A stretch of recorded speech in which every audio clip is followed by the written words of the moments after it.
Hello students, मेरा नाम है विवेक और आप देख रहे हैं एजुकेशनल ईज़र। अगर आप चैनल पर नए हैं तो चैनल को सब्सक्राइब कर लें, बेल आइकन को प्रेस कर लें, जिससे कि हमारे नेक्स्ट वीडियो की नोटिफिकेशन आपको मिलती रहेगी। आज का हमारा टॉपिक है क्लास 9th का math chapter number 2। Chapter number 1 मैंने 6 या 7 पार्ट्स में उसको समझाया है। आप अगर उस चैप्टर को पढ़ना चाहते हैं तो उसका लिंक डिस्क्रिप्शन में है, उस प्लेलिस्ट में जाके आप उसको देख सकते हैं। सेकेंड चैप्टर है हम लोगों का बहुपद। बहुपद क्या होता है?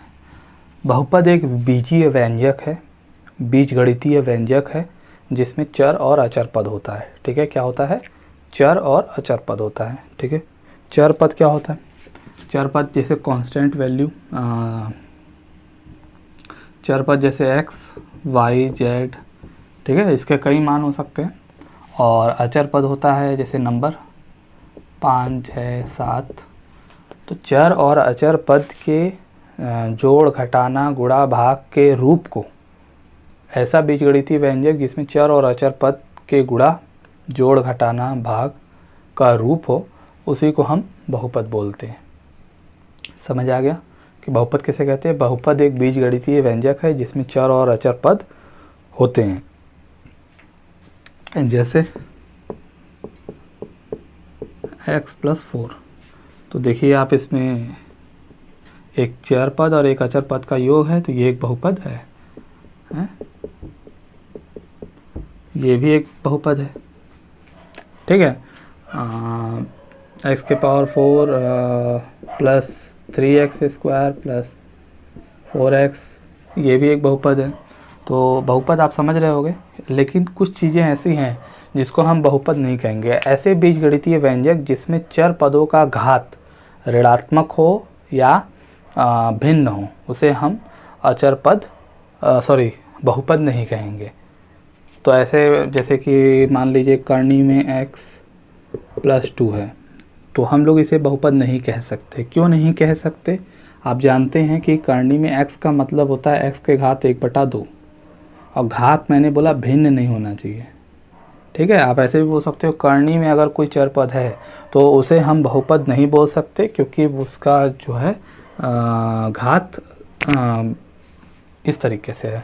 या अगर इस तरह से लिखा हो x² + 4/x, तो यहाँ पे भी आप देख सकते हैं कि ये जो बटे वाला नंबर है, इसको हम क्या लिख सकते हैं? बटे में है तो इसके घात कुछ नहीं, तो 1 है। जब ये ऊपर जाएगा तो x के घात -1 हो जाएगा। और घात जो है ऋणात्मक नहीं होना चाहिए, ऋणात्मक या भिन्न नहीं होना चाहिए। तो इस बात का विशेष ध्यान दीजिएगा कि अगर कोई चर पद का घात ऋणात्मक या भिन्न है तो वो बहुपद नहीं कहलाएगा।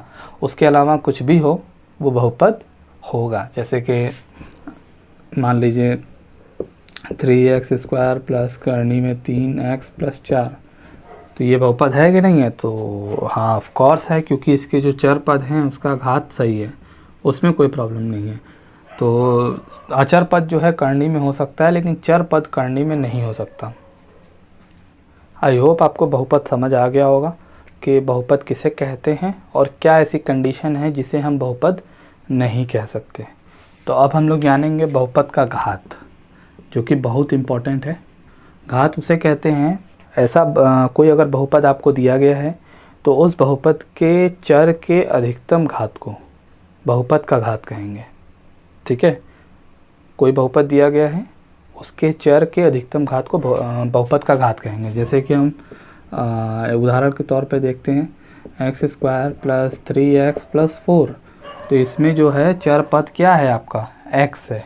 x है जो है चर है, उसका अधिकतम घात कितना है? यहाँ पर घात 1 है, यहाँ पर घात 2 है, तो इस बहुपद का घात है आपका 2। ठीक है, और मान लीजिए दिया हुआ है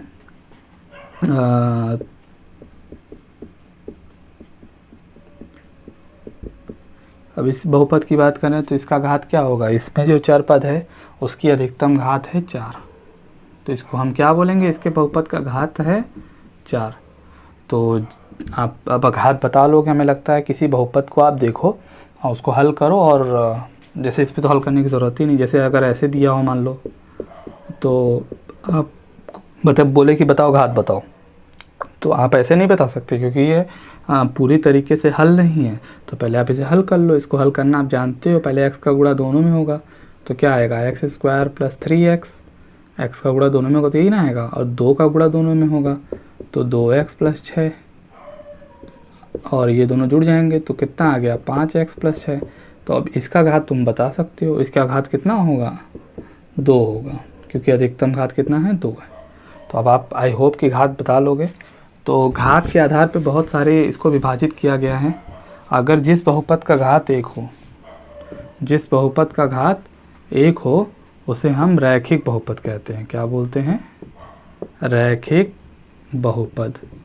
जिस बहुपद का घात 1 हो, बहुपद का घात 1 हो, जैसे कि x प्लस 4, z प्लस 3 या सिर्फ 3y, है ना। तो देखिए सब में जो बहुपद है उसका जो चर पद है उसका अधिकतम घात 1 है, तो उसे हम रैखिक बहुपद कहते हैं।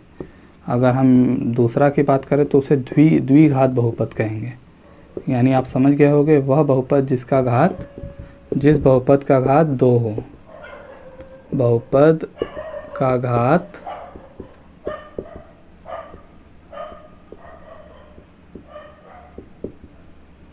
दो हो, तो जिस बहुपद का घात 2 हो उसे कहेंगे। जैसे कि x square plus 4x plus 9, तो देखिए इसमें भी ये है, या जेड स्क्वायर प्लस 4, तो इसमें भी देखिए घात 2 है। या सिंपल अगर यही लिखा हुआ है तब भी देखिए इस बहुपद में घात कितना है, 2 है, तो इसको हम द्विघात बहुपद कहेंगे। क्या कहेंगे, द्विघात बहुपद। उसी तरह त्रिघात हो जाएगा आपका, त्रिघात बहुपद भी आप समझ जाओ उसी तरीके से। जिस बहुपद का घात 3 हो, ठीक है, उसे हम क्या कहेंगे, त्रिघात। तो ये तो चलिए आप समझ गए। इसके बाद एक आता है अचर बहुपद। अचर बहुपद, अचर बहुपद उसे कहते हैं जिसमें कोई चर पद हो ही ना, अचर बहुपद उसी को कहेंगे। जैसे कि 4, 3, -2, -7, 8/9, इस तरीके से ये सब देखिए अचर पद है ना, तो इसको भी बहुपद ही कहेंगे। इसमें चर पद नहीं है फिर भी इसको हम बहुपद कहेंगे, लेकिन कौन सा बहुपद, अचर बहुपद। तो ये भी बहुपद है, इसको याद रखिएगा। और लास्ट है शून्य बहुपद। तो शून्य बहुपद बताने की ज़रूरत ही नहीं है। शून्य बहुपद आपका क्या कहलाएगा, 0। 0 इज द शून्य बहुपद। अब कहोगे सर ये बहुपद क्यों है, ये बहुपद क्यों है, इसमें तो चर पद है ही नहीं। तो बहुत सिंपल सा लॉजिक है। इन दोनों के लिए आप कोई भी नंबर ले लो, जैसे कि -2 ले लिए, तो ये आपको लग रहा होगा कि ये चर पद है तो इसमें ये बहुपद कैसे हो गया। तो इसमें चर पद होता है। आप ऐसे मान लो x है तो x के पावर 0 होगा, तो यानी इसका मान तो ऐसे 1 है, इसीलिए उसको हटा दिया गया है, इसीलिए ना, तभी तो यहाँ पर कुछ लिखा नहीं है। नहीं लिखा है तो आप यही समझ जाओ कि x के घात 0 है, तो इसीलिए हम लोग इसे अचर बहुपद कहते हैं। तो इससे आप एक चीज़ और बता सकते हो कि इन सब बहुपदों में घात क्या होगा। इन सब बहुपदों में जो घात होगा वो होगा आपका 0। घात 1 वाले को रैखिक बहुपद, घात 2 वाले को द्विघात बहुपद, घात 3 वाले को त्रिघात बहुपद, घात 0 वाले को या तो अचर बहुपद कहेंगे या तो शून्य बहुपद कहेंगे। आप उम्मीद करता हूँ कि आपको ये सारा चीज़ समझ में आ गया होगा। अब तक हम लोगों ने घात के आधार पे इसका बहुपद का विभाजन देखा कि बहुपद रैखिक हो सकता है, द्विघात बहुपद हो सकता है, त्रिघात बहुपद हो सकता है, अचर बहुपद हो सकता है या शून्य बहुपद। लेकिन पदों के आधार पर भी हो सकता है, एक पदी हो सकता है, द्विपदी हो सकता है, द्विपद हो सकता है, त्रिपद हो सकता है। ठीक है, नाम से ही क्लियर है कि जितने पद, अगर एक पद है तो एक पद ही, जैसे कि 4x²। आप कहोगे कि सर ये तो द्विघात है, तो ये घात के आधार पे द्विघात है, लेकिन पद तो एक ही है ना, तो इसीलिए एक पद ही हो सकता है। -3 ये भी एक पद है, लेकिन घात के आधार पे देखो तो ये अचर बहुपद है। ठीक है, ये देखो ये घात के आधार पे त्रिघाती है, त्रिघात बहुपद है, लेकिन पद के आधार पर एक पद ही। द्विपद यानी 2 पद, जैसे कि x + 4, 4x³ + 7, 2 पद होने चाहिए। कितने पद होने चाहिए, 3x⁷ + 7 + 8 है ना। घात 7 हो जाए, घात से मतलब नहीं है, पद 2 होने चाहिए तो उसे द्विपद बोलेंगे, ठीक है। उसी तरह 3 पद वालों को x plus y plus z, है ना, जैसे 3x plus 4x square plus 9, इसमें भी 3 पद हैं। तो आप समझ गए होंगे, एक पद वालों को एक पदी, द्विपद वालों को द्विपदी और 3 पद वालों को त्रिपद।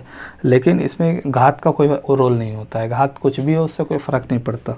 लेकिन एक चीज़ याद रखना कि इस तरह से अगर लिखा है, बड़ा वाला घात आगे लिखा है, छोटा वाला घात पीछे लिखा है, तो इसका मानक रूप में बदलने को कभी कहे तो इस तरीके से बदल देंगे, है ना। बड़ा वाला घात पहले लिखते हैं, फिर उससे छोटा, उससे छोटा, उससे छोटा। तो ये कोई छोटी सी चीज़ है, इसमें कोई खास नहीं है। तो आई होप समझ गए हो कि घात के आधार पे और पद के आधार पर। गुणांक की बात करें तो गुणांक आप लोग शायद जानते होंगे, नहीं जानते तो जान लो। जैसे कि यही लिखा हुआ है आपका 4x square plus 3x plus 9, इसमें तुमसे बोला जाए एक्स स्क्वायर का गुणांक बताओ, तो एक्स स्क्वायर का गुणांक तो आप बता सकते हो, क्या होगा उसके गुणे में जो है ना। तुमसे पूछा जाए एक्स का गुणांक बताओ, तो एक्स का गुणांक भी आप बता दोगे, कितना है, 3 है ना। जैसे मान लो कोई बहुपद है -x, तो इसमें तुमसे पूछा जाए एक्स का गुणांक बताओ,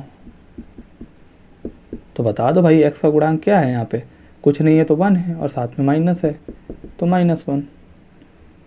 एक्स स्क्वायर है तो तुमसे पूछा जाए एक्स स्क्वायर का गुणांक बताओ, तो आप बता सकते हो भाई 1 है, कुछ नहीं है तो क्या होगा, 1 होगा। जैसे कि लिखा हो 4x square plus √3x plus 9, तुमसे पूछा जाए x का गुणांक बताओ, तो x का गुणांक क्या होगा, करनी में 3 होगा। तो गुणांक भी आप समझ गए हमें लगता है, आप घात समझ गए क्या होता है, गुणांक समझ गए, घात के आधार पे इसका विभाजन समझ गए, रैखिक, द्विघात, त्रिघात, अचर और शून्य बहुपद। पदों के आधार पे आप समझ गए, बहुपद किसे कहेंगे किसे नहीं कहेंगे वो भी आप समझ गए। आइए क्वेश्चंस देखते हैं। क्वेश्चन कह रहा है इनमें से कौन बहुपद है, तो मैंने बताया कि बहुपद चर और अचर पद का जोड़ गुणा घटाना के रूप में लिखा बीजगणितीय व्यंजक जो होता है उसी को हम बहुपद कहते हैं। लेकिन चर पद जो है कभी भी घात उसका भिन्न नहीं होना चाहिए और चर पद का घात ऋणात्मक नहीं होना चाहिए। तो आइए देखते हैं इसमें से बहुपद कौन है। इसमें देखिए आप, इसमें जो चर पद है वो सभी के साथ भी घात उसके धनात्मक और पूर्ण संख्याएं हैं, तो यह आपका बहुपद है, ठीक है, नीचे लिख देना यह बहुपद है। इसमें देखिए चर पद की बात करें तो इस चर पद का घात जो है धनात्मक भी है और पूर्णांक भी है, तो ये आपका बहुपद है। यहाँ देखते हैं तो चर पद की बात करें तो उसका घात भिन्न में है, तो इसका मतलब ये बहुपद नहीं है, भिन्न नहीं होना चाहिए। उसी तरह यहाँ पे भी देखिए चर पद का घात भिन्न है, तो ये भी बहुपद नहीं है। यहाँ पे देखिए चर पद का घात भिन्न नहीं है, पूर्णांक है, पूर्ण है, तो ये भी आपका बहुपद है। यहाँ बात करते हैं तो देखिए जो आपका चर पद है वो करनी में आ गया, तो ये भी बहुपद नहीं है। तो दो ही चीज़ है, अगर चर पद आपका करनी में है या चर पद का घात ऋणात्मक या भिन्न है तो आप उसको क्या नहीं बोल सकते, बहुपद नहीं बोल सकते। उसके अलावा आप किसी को भी बहुपद बोल सकते हो। अगर x बटे में भी आ जाता कहीं पर, ठीक है, अगर यहीं पे मान लो इस तरह से लिखा होता 1/t, तो ये बहुपद नहीं होता, ये बहुपद नहीं होता। आई होप आपको ये क्लियर हो गया होगा। नेक्स्ट क्वेश्चन देखते हैं। नेक्स्ट में बोल रहा है कि बहुपद का घात बताइए, तो घात देख लीजिए भाई, चर पद का यहाँ अधिकतम घात कितना है, 1 है, तो इसका घात कितना हुआ, 1। यहाँ बात करें तो यहाँ आपको देखिए चर पद बटे में दिख गया, तो आप सोचोगे ये बहुपद ही नहीं है, लेकिन इसको चाहो तो हल कर सकते हो। आप हल कैसे करोगे, ये 2x बटे में है तो ये तीनों के बटे में आ जाएगा इस तरीके से, 4x बटे 2x माइनस 5x स्क्वायर बटे 2x प्लस 6x क्यूब बटे 2x। तो यहाँ पे कट के क्या आ गया, 2 आ गया, माइनस यहाँ कितना आया 5 बटे 2, एक्स स्क्वायर में से x गया, x बचा, प्लस इससे ये कट गया तो 3x स्क्वायर आया, ठीक। अब इसमें आप घात बता सकते हो, चर पद का घात कितना है, 2। यहाँ पे आप देख लो ये बहुपद है, इसमें कोई दिक्कत नहीं है। क्यों, क्योंकि दोनों के दोनों जो चर पद हैं उसके घात धनात्मक है और भिन्न भी नहीं है, ठीक है। आगे देखते हैं, यहाँ पे भी हल करना पड़ेगा। डायरेक्ट आप घात नहीं बोल सकते कि 3 है, क्योंकि ये देखिए गुणा में है, तो वाई स्क्वायर का गुणा दोनों में हो जाएगा, तो कितना हो जाएगा वाई क्यूब माइनस वाई के घात 5, इन दोनों में होगा ना, तो वाई क्यूब यहाँ आ जाएगा वाई के घात 5, तो इसका घात कितना हो गया 5। अधिकतम घात देखते हैं, इसकी बात करते हैं। इसमें आप देखते ही बता सकते हो घात कितना होगा, इसमें हल करने की कोई ज़रूरत ही नहीं है। इसका घात कितना है 2 है। अच्छा, 2 घात वाले को हम क्या बोलते हैं आपको पता ही है, क्या बोलते हैं द्विघात। 1 घात वाले को क्या बोलते हैं रैखिक। 2 घात वाले को द्विघात। 5 घात वाले का कोई नाम नहीं है। यहाँ देखते हैं, यहाँ अधिकतम घात कितना है, हल नहीं कर सकते इसको, इसमें कोई दिक्कत भी नहीं है, बहुपद है। क्यों बहुपद है? क्योंकि इसमें जो सारे के सारे चर पद हैं उनका घात पूर्ण संख्या है और धनात्मक है। इनकी बात करते हैं तो इसमें कुछ नहीं है, ये एक अचर बहुपद है, तो इसका घात मैंने बताया था आपको कितना होता है 0, कुछ नहीं होता इसके बगल में, तो इसके घात 0 होता है, इसीलिए इसका घात कितना है 0। यहाँ पे देखिए घात कितना होगा, y के घात कितना है 1, तो 1 घात वाले को आप क्या बोलते हो रैखिक। तो अब आप बता सकते हो रैखिक बहुपद भी बता सकते हो, द्विघात भी बता सकते हो, घात भी बता सकते हो। आई होप आपको ये क्लियर हो गया होगा। आइए कुछ और क्वेश्चन देखते हैं। इसमें कह रहा है 35 घात वाले द्विपद लिखिए, यानी घात कितना होना चाहिए 35 और द्विपद होना चाहिए। तो आप लिख सकते हो भाई घात होना चाहिए, तो मान लो कोई चर पद x है, तो x के घात 35 और द्विपद यानी आप x के घात 34 लिख सकते हो। तो देखिए 2 पद हैं और घात कितना है 35, आप 34 की जगह यहाँ पे कुछ भी लिख सकते हो, 3 लिख सकते हो, सिर्फ x लिख सकते हो, आपका मर्जी। तो द्विपद है और 35 घात वाला है, 35 घात वाला द्विपद आपका ये हो गया, क्योंकि 2 पद है। कह रहा है 100 घात वाला 1 पद लिखिए, तो आप 100 घात वाला 1 पद लिख लो, ये आंसर हो गया। 1 पद भी है और 100 घात भी है ना। इस तरह से बोले कि 34 या 20 घात वाला त्रिपद लिखो। 20 घात वाला त्रिपद क्या लिखोगे, 20 घात वाला त्रिपद इस तरह से लिख सकते हो। देखो 20 घात वाला त्रिपद है कि नहीं है, 3 पद है लेकिन अधिकतम घात कितनी है 20 है। तो इस तरीके से पूछो तो आप आराम से कर सकते हो। गुणांक बोल रहा है तो गुणांक तो आप जानते ही हो, एक्स स्क्वायर का गुणांक, तो एक्स स्क्वायर का गुणांक बता दीजिए। एक्स स्क्वायर के गुणा में जो हो यहाँ पे क्या है, कुछ नहीं है तो 1 है और साथ में माइनस। यहाँ पे भी अगर पूछा जाए एक्स स्क्वायर का गुणांक, यहाँ पे भी आप बता सकते हो क्या है π/2।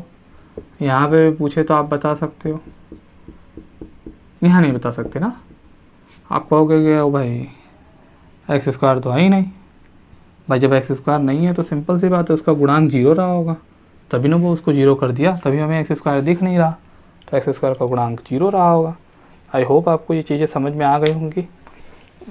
ये सारे क्वेश्चंस आपके NCERT 2.1 से काफ़ी मिलते जुलते मैंने सवाल आपको बताए हैं और आप उसको प्रैक्टिस करिए। तो आज की वीडियो हमारी यहीं तक थी। अगर वीडियो थोड़ा सा भी हेल्पफुल रहा हो तो आप इसे लाइक ज़रूर करिए, जिससे मोटिवेशन मिलती है जल्दी से जल्दी वीडियो लाने के लिए। और इसे अपने दोस्तों के साथ शेयर ज़रूर करिए, उनसे कहिए सब्सक्राइब करें, बिकॉज़ सब्सक्राइबर्स बहुत ज़रूरी हैं। और बेल आइकन को प्रेस करिए, शेयर करिए, सपोर्ट करिए। हम लोग मिलेंगे नेक्स्ट वीडियो में, तब तक के लिए बाय बाय।